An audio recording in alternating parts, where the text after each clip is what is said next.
Earth is not a home. It's a prison. Worse than that, it's a tomb. A cosmic trap designed to cage your very soul. And no one bothered to tell you. You've been conditioned to believe this reality is all there is. Birth, school, work, family, death, rinse and repeat. But hidden beneath the layers of everyday existence is a horrifying truth. This place was engineered to enslave consciousness. The architects, beings known as the Archons. They aren't metaphorical demons or abstract forces of negativity. They're ancient cosmic entities, intelligent and malevolent, who forged the material world to imprison divine sparks, souls, tricking them into identifying with flesh and bone. You think you're free because you can choose your breakfast or your weekend plans. That's not freedom. That's a distraction. The origins of this trap go deeper than most religions dare to explore. According to the secret book of John, the leader of the Archons is Yaldabaoth, an ignorant creator who fashioned this realm out of arrogance and ignorance. He declared himself the only God, not out of wisdom but out of blindness to the higher reality beyond him. His creation, this universe, is fundamentally flawed, a twisted copy of something purer, designed not for enlightenment but for control. Yaldabaoth didn't create out of love. He created to dominate. And it's not just about physical suffering. The real prison is mental, spiritual. The Archons manipulate thought, belief, and perception. They constructed systems, governments, religions, even cultural norms, to keep you obedient. Ever wonder why life feels like a constant struggle? Why happiness is fleeting and suffering seems inevitable? That's not by chance. It's design. They feed off the energy generated by your confusion and despair. Every fear, every frustration, every heartbreak, it's food for them. Let's be clear, this isn't some fringe conspiracy theory cooked up in a basement. The secret book of John was suppressed because it threatened the dominant religious and political powers. It suggested that the God of this world, the one many have been taught to worship, is not the ultimate source of goodness, but a deceiver. Think about how radical that is, the very foundation of the world's moral and spiritual systems built on obedience to a false god. Entire civilizations have been engineered to keep humanity asleep, chasing temporary pleasures, fearing inevitable suffering, and never questioning why. This tomb, Earth, is layered with barriers. Birth is the first shackle. Society reinforces the cage. And death? It's not an escape. The Archons intercept souls at the moment of passing, recycling them back into the material world. Reincarnation isn't a chance for growth in this system, it's the continuation of captivity. They whisper illusions of karmic balance and divine justice to keep souls compliant. But the truth is far more sinister. This is a self-sustaining soul farm, a perpetual cycle of entrapment. The most insidious part? You've been conditioned to love your cage. To cherish your body, your identity, your attachments, all constructs designed to keep you invested in the illusion. The Archons don't need chains. They make you chain yourself. It's psychological warfare on a cosmic scale. And for millennia, almost no one has noticed. But the Gnostics did. They documented it, risked persecution, and hid their texts to preserve the knowledge. This isn't about faith, it's about knowledge. They understood that to see the world as it truly is requires shattering every comforting belief you've ever held. It's brutal, it's terrifying, but it's the only way to understand the scale of the deception. So here you are, living, breathing, thinking, inside a tomb built for your soul. Every structure around you, every system you've trusted, carefully designed to keep you from asking the only question that matters: why am I really here? Forget what you've been told about divine order or a benevolent universe. Strip away the comforting narratives, and what you're left with is a hierarchy of deception, a power structure where the ones pulling the strings aren't gods of light but cosmic parasites known as the Archons. These entities aren't figments of imagination or ancient superstition. They are described in the secret book of John as calculated forces that dominate the material world with surgical precision. And while people waste time debating theology, the Archons operate behind the scenes, embedding themselves in every layer of existence to maintain control. The Archons don't need to be seen to rule. Their influence is systemic. They engineered complexity as a weapon, social systems, authority structures, and belief systems that keep humanity in a constant state of confusion and submission. Every time you accept things just as they are, that's their design working perfectly.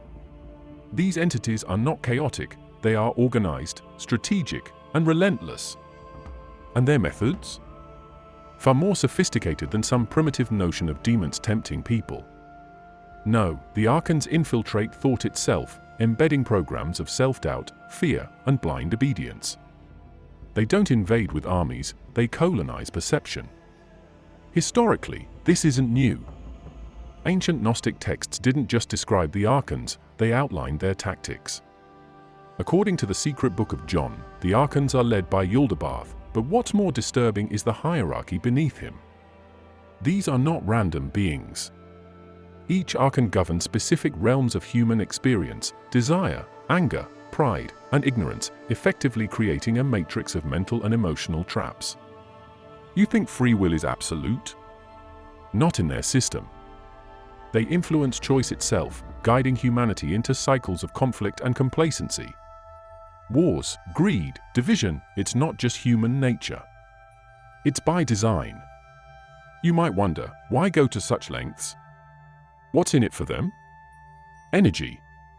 Consciousness is currency in this cosmic game. The Archons don't feed on blood or sacrifice, they feed on attention, on emotional turmoil, on the energetic fallout from chaos and suffering.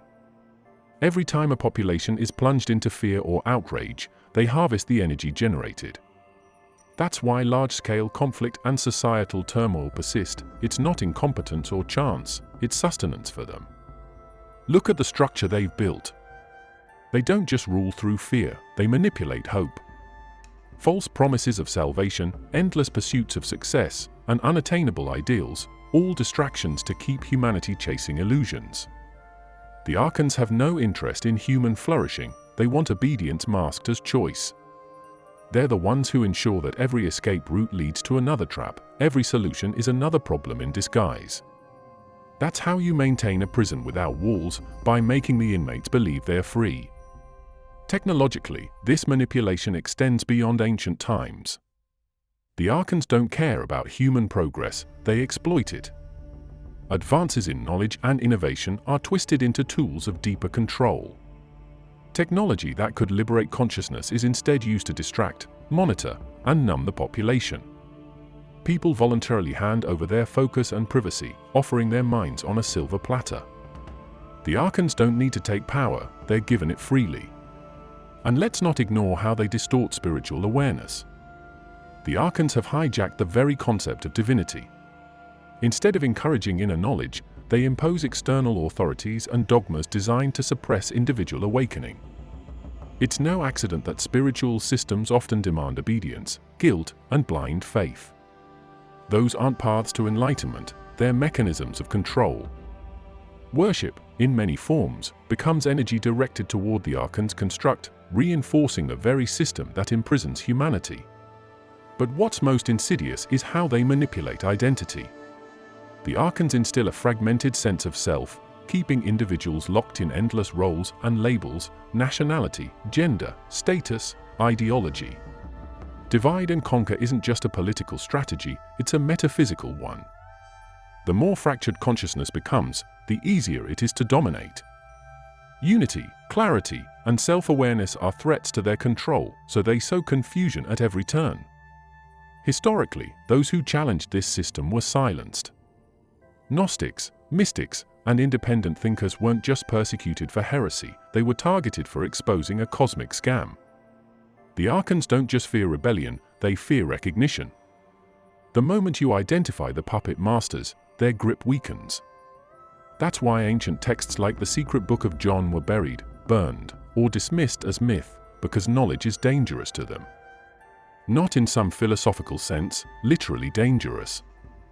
And here's where it gets even more twisted, the Archons' entire operation depends on humanity's cooperation. They can't directly override free will, so they rely on subtlety. They plant suggestions, orchestrate environments, and let people imprison themselves. You think a prison guard needs to be present when the prisoners police each other? That's the brilliance of their strategy: minimal effort, maximum control. You've heard the names of gods thrown around in myths, religions, and philosophies. Stories of benevolent creators, divine plans, and moral orders. But what if the so-called creator of this world isn't wise, benevolent, or even competent? In the secret book of John, there's no ambiguity. Yaldabaoth, the self-proclaimed god of this world, is portrayed as an arrogant, blind, and corrupt being who created the physical universe out of ignorance and self-importance. He didn't bring forth life out of compassion, he acted out of pride, declaring, "I am God, and there is no other beside me." Not because he knew the truth, but because he was completely unaware of the higher realities beyond his limited vision. The very foundation of this world is built on his delusion. Yaldabaoth isn't just an incompetent creator, he's a tyrant. He crafted this physical dimension to reflect his own twisted nature, imperfect, chaotic, and oppressive. He wanted absolute authority, and to maintain that, he manufactured a reality where ignorance thrives. This isn't a cosmic accident. It's a calculated move to keep sentient beings trapped in his dominion. He sees humanity not as a creation to nurture but as a resource to exploit, a captive audience feeding his need for power and recognition. His declaration of godhood isn't a sign of divine truth. It's the desperate claim of a being terrified of being exposed. In Gnostic cosmology, Yaldabaoth didn't act alone. He spawned the Archons, cosmic enforcers of his dominion, to administer his authority. But Yaldabaoth remains the source, the head of the corruption.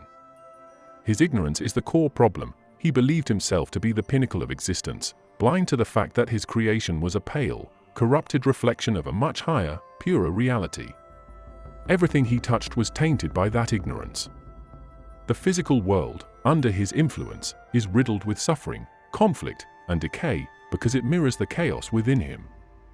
One of the most disturbing aspects of Yaldabaoth's narrative is how he manipulates the divine spark within humanity. According to the secret book of John, he unknowingly incorporated a fragment of higher divinity into humans, a spark that did not belong to him. This enraged him. Imagine creating something and realizing it's inherently superior to you. His solution? Bury that spark under layers of flesh, distraction, and false doctrines. He constructed religions and belief systems that centered around his worship, ensuring that any spiritual inquiry circled back to him. It's psychological warfare on a cosmic scale. He doesn't just want control, he demands reverence, despite being an imposter. Yaldabaoth's entire system of control hinges on deception and coercion. He utilizes fear as a primary weapon: fear of death, fear of punishment, fear of the unknown. These aren't natural reactions, they're programmed responses designed to keep you compliant. And while most traditions teach that divine beings are omniscient and omnibenevolent, Yaldabaoth is neither. His so-called wisdom is limited, and his morality is non-existent. He rules through confusion and keeps the masses docile through cycles of pain and fleeting pleasure. The temporary joys people experience in life? In this paradigm, they're strategic, small crumbs thrown to prevent total rebellion. Historical suppression of these teachings isn't coincidental. Gnostic texts like the secret book of John were systematically targeted for eradication because they challenged the very legitimacy of Yaldabaoth's authority and, by extension, the structures that benefited from that authority. Religious and political institutions aligned with the narrative that this world is the divine creation of an all-loving God. Questioning that premise wasn't just heresy, it was a threat to the entire control mechanism. The Gnostics weren't attacking faith, they were exposing a counterfeit system of divinity built on manipulation and fraud. Yaldabaoth's arrogance extends beyond creating a flawed world. He actively seeks to keep humanity ignorant of its true potential. The concept of original sin, the fear of divine wrath, the endless cycles of guilt and repentance, all stem from his need to keep the human spirit subdued. By instilling a sense of inherent unworthiness, he ensures that people never question his authority.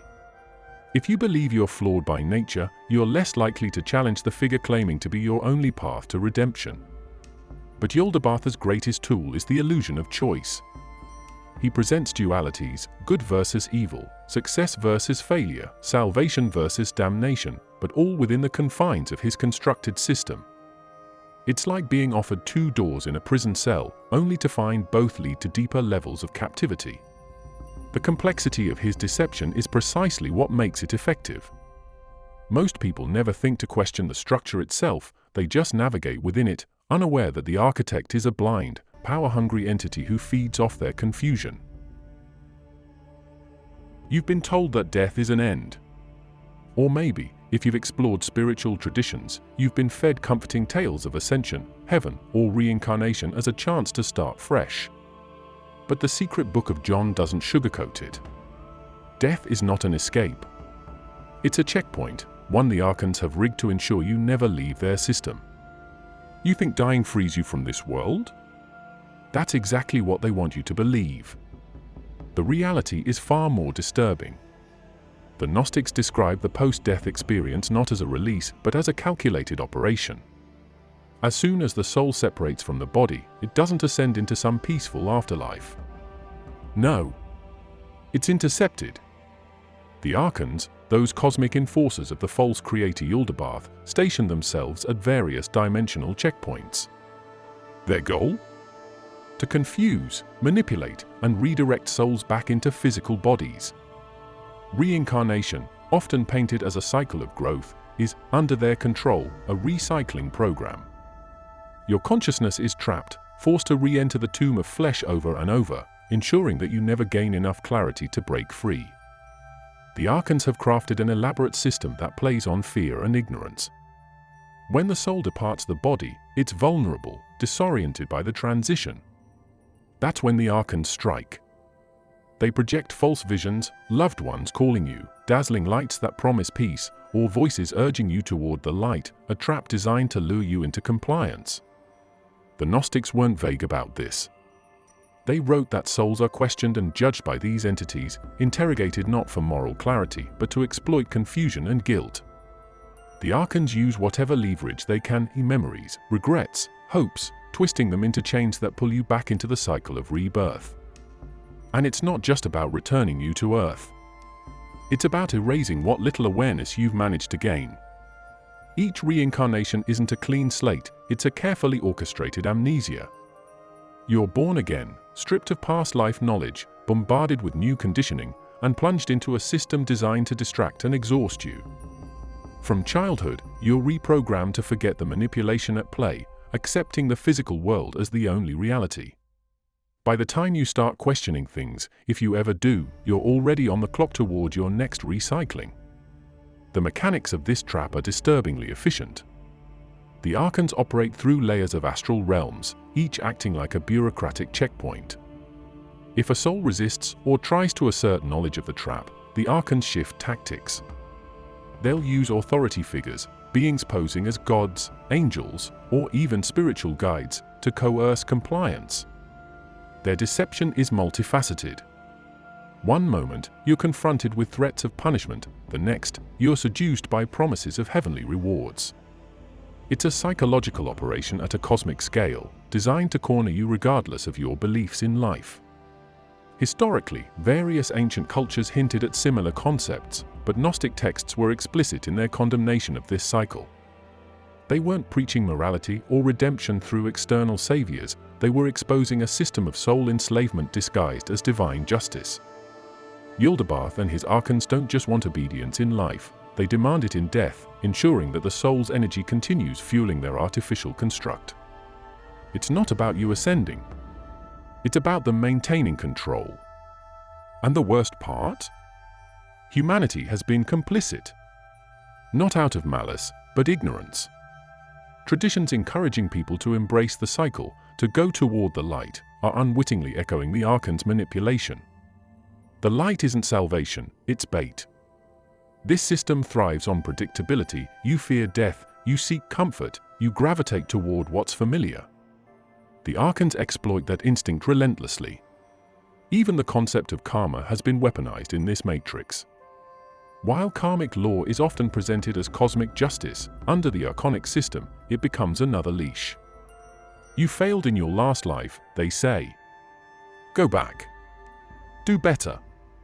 It sounds like growth, but it's another loop in the trap.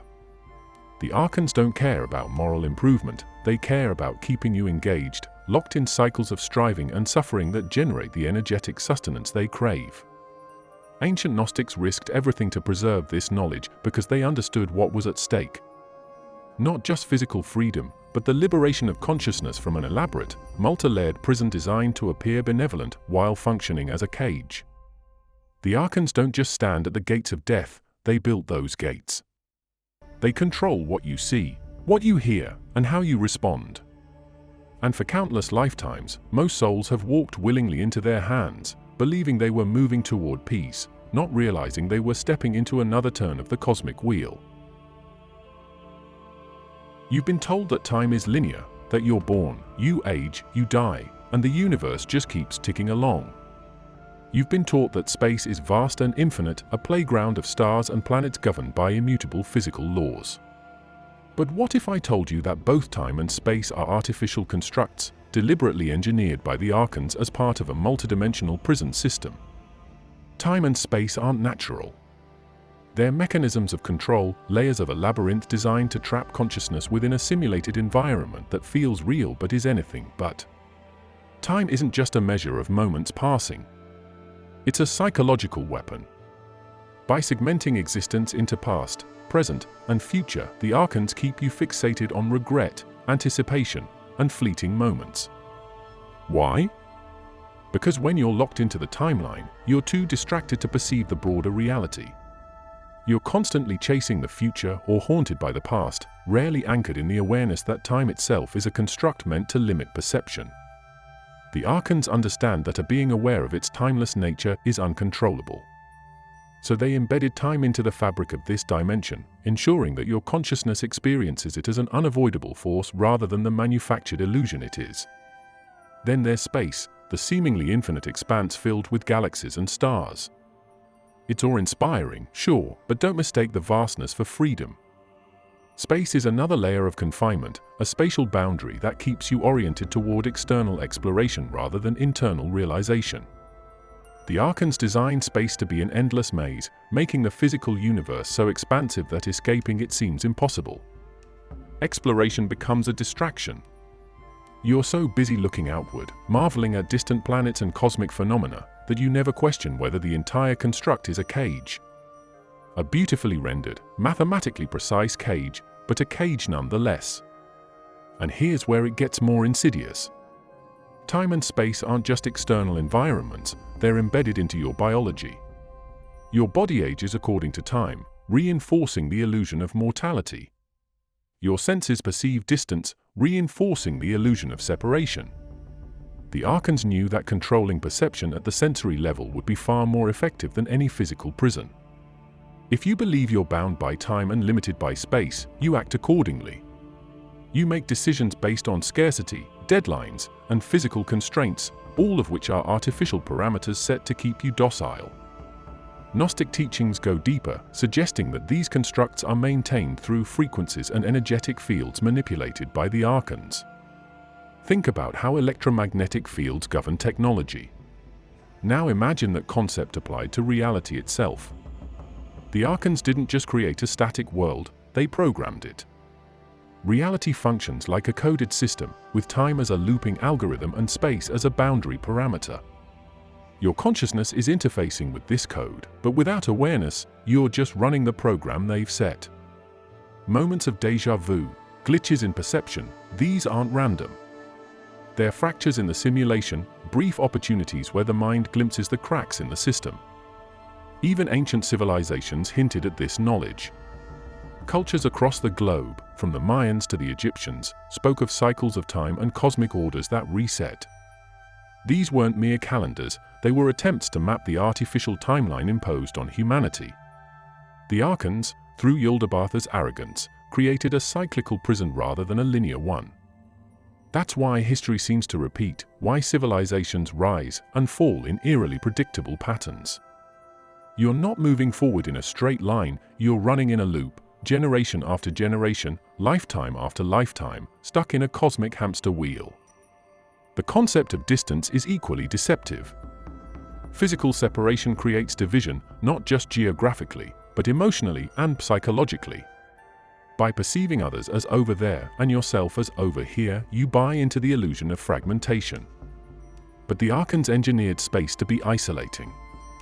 The vastness of the universe, rather than inspiring connection, enforces the belief in individuality and separation. The further apart things seem, the more disconnected you feel, both from others and from your true nature. It's a strategic move. Division ensures that collective awareness remains fractured and easily controlled. And let's talk about how this plays out at the cosmic scale. The Archons positioned themselves as gatekeepers of the astral planes, placing barriers between dimensions. You might think higher realms are places of liberation, but even those can be layers of the trap. The Archons established multiple planes of existence, each more subtle than the last, to ensure that even when a soul ascends, it's still operating within their system. Escaping the physical plane doesn't guarantee freedom.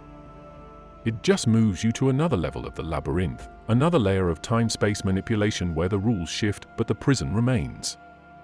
This entire structure, time, space, dimensional boundaries, is maintained through your belief in its validity. The Archons exploit consciousness itself to uphold the system. They don't need to constantly intervene because you've been programmed to self-reinforce the illusion.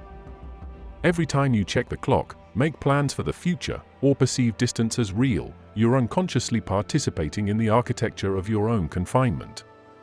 It's the perfect control mechanism, a prison so complete that the inmates not only guard themselves, but maintain the walls. The Archons are not just external manipulators, they are energetic parasites feeding off the very essence of human consciousness. And they don't just influence your world, they harvest you.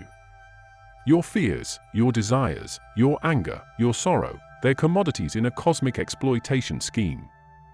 This isn't metaphorical. This is systematic extraction, and you're the resource. The Archons' interest in humanity isn't about physical control, it's about energetic sustenance. Consciousness carries frequency, and emotions generate potent energetic fields. The Archons have no inherent light or creative power of their own, they are cosmic scavengers. Lacking the divine spark, they require an external energy source to sustain themselves. That source is you. The human soul contains a fragment of higher consciousness, and the Archons see that as prime real estate for energetic extraction. They don't need to physically enslave you when they can provoke emotional responses that produce the energy they crave. Ever wonder why negativity is so prevalent? Why conflict, anxiety, and despair seem hardwired into the human condition? It's not random. The Archons engineered an environment where suffering isn't just common, it's profitable for them. War, poverty, systemic injustice, these aren't unfortunate byproducts of civilization, they are deliberate constructs to generate large-scale emotional distress. Fear and anger are especially potent. When people are in a state of fear, their energy spikes in a way that's highly consumable to these entities.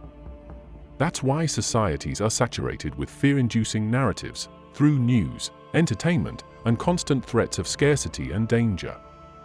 The harvesting process is disturbingly efficient. The Archons have developed an energetic network, a kind of metaphysical grid that overlays the physical world. When humans experience intense emotions, especially negative ones, those frequencies are funneled into this grid, which acts like a siphoning system. Think of it as an energetic taxation model where every thought and feeling generates a toll. You get angry? That surge of energy doesn't just dissipate, it's collected. You sink into despair? That heavy, dense frequency is harvested. Even personal suffering on a small scale feeds into this larger mechanism. The manipulation doesn't stop at fear and anger. The Archons also exploit desire. They push humanity into endless cycles of wanting money, power, validation, because craving produces a persistent energetic tension. Unfulfilled desire is a goldmine for them. When people chase after goals that never truly satisfy, the resulting frustration and yearning generate a continuous energy stream. Pleasure, too, can be hijacked. Temporary highs followed by emotional crashes create a perfect loop of harvestable energy. It's not that joy itself is inherently bad, it's that under Archonic manipulation, even joy becomes transactional, engineered to be fleeting and hollow. Religious systems play a significant role in this harvesting process. The Archons infiltrated spiritual beliefs to redirect human devotion toward themselves. Worship isn't inherently wrong, but when it's aimed at false deities posing as ultimate gods, like Yaldabaoth, it becomes an energy siphon. Prayers, rituals, and emotional outpourings directed at these imposter gods serve as direct energetic offerings. People believe they're connecting to the divine when, in reality, they're feeding the very forces that keep them enslaved. Gnostic texts emphasize that blind worship sustains the Archon's power structure.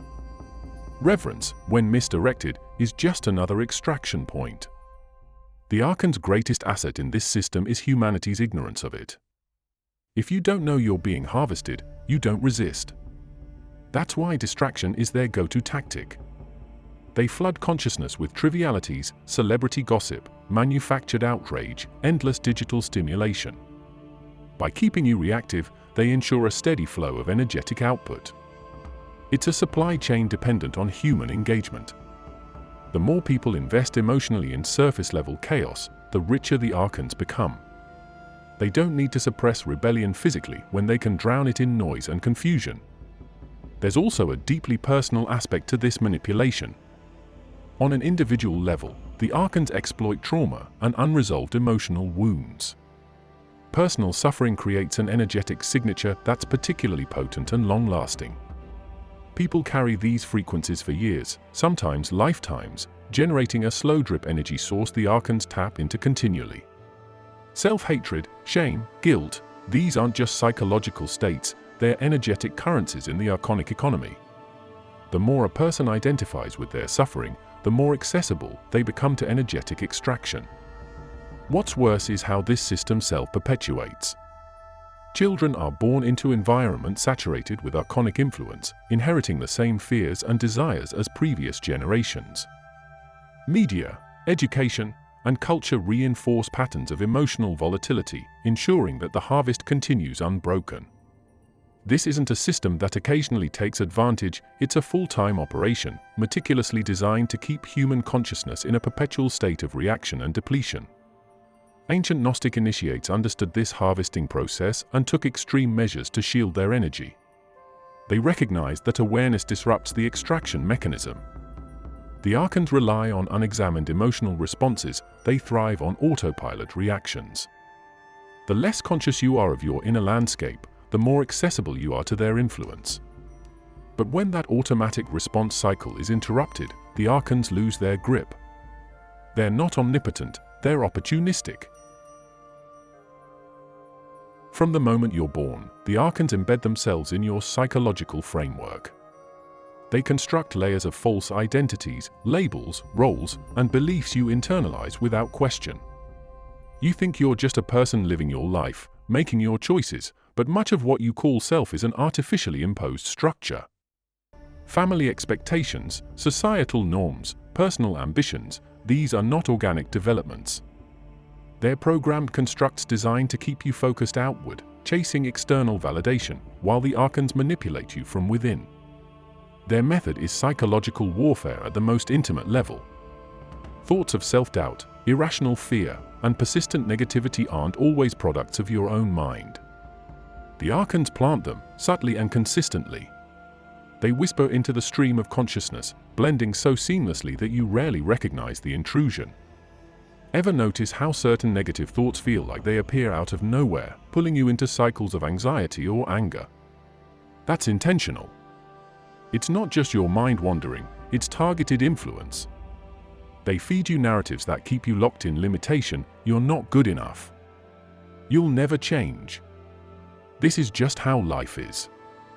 These aren't harmless mental glitches, they're calculated attacks meant to lower your frequency and maintain control. The Archons exploit emotional triggers to deepen their hold.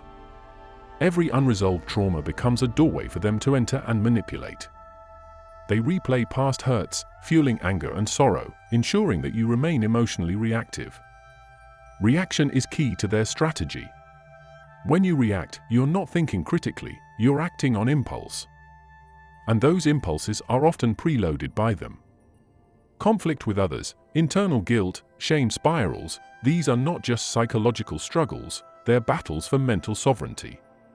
The Archons thrive when you're divided against yourself, when your internal dialogue becomes a battleground. Religion and ideology are their large-scale psychological weapons. By implanting dogmatic beliefs, they ensure that people cling to external authorities rather than seeking inner truth.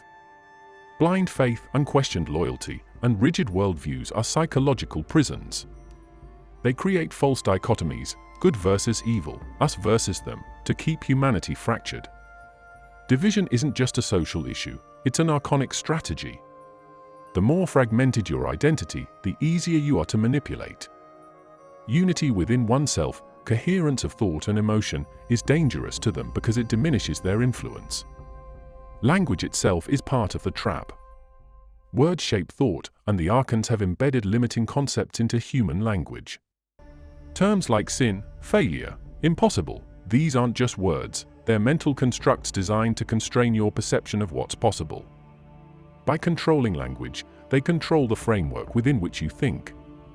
Ideas outside their approved spectrum seem irrational or impossible, keeping your mind confined to safe, predictable patterns.